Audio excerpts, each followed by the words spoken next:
आज बिहानै अन्डा करी बनाए अन्डा करीको झोल अन्डा करीको झोल एकदम अनि सिबी र आलु नानीहरूलाई चाहिँ काममा जान्छ सबै नानीहरू पहिला पनि स्कुलमा त्यस्तै गर्थे जाँदा नानीहरूलाई यो सब्जी यो अन्डा करीको झोल मेरो किचन एज युजल आज सावित्रीले चाहिँ उयो खाँदैन अरे झोलमा अन्डा खाँदैन अरे त्यही भएर निकाल्थेँ यो पापड यो राइसको पापड हो राम्रो छ खानुहोस् तपाईँले पनि अनि मेरो सबैलाई नमस्कार तपाईँले मेरो भिडियो लाइक गरिदिनुहोस् धेरै नै सब्सक्राइब गरिदिनुहोस् मलाई मैले यत्रोसम्म अनि मैले अहिलेसम्म यो चाहिँ बनाएको थिइनँ युट्युब च्यानल खोलेको थिइनँ खालि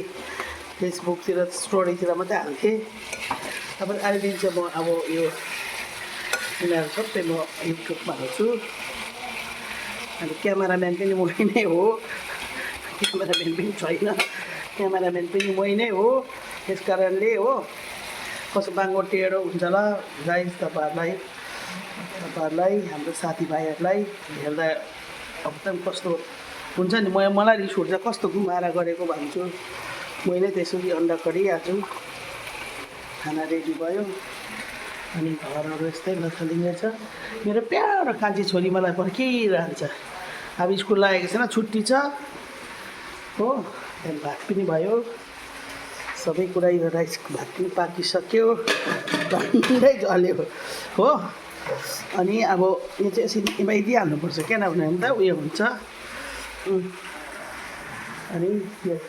लथलिङ यता भागिरहेको छ मस्तमा भइरहेको छ तपाईँलाई सबैलाई धेरै धेरै धेरै धेरै नमस्कार नमस्कार मेरो डल्लै किचन तपाईँले देखिदेखि वाक्कै भइसक्नु भएको होला यतिमा म राख्दछु एउटा सर्ट भिडियो बनाएको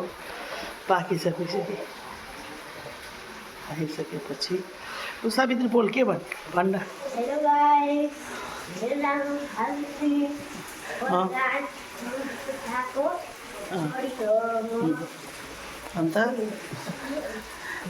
अन्त कहाँ पढ्छस् अब स्कुल म अल्फा अब छुट्टी छ र म आज यहाँ बसिरहेको छु के कराएको थियो चाहिँ ओके बाई बाई बाई अब यतिमा राख्दछु अब यति पाकिसक्यो बाई बाई मलाई सबैलाई जय मसी भनेछु जय नमस्कार सबैलाई बाई बाई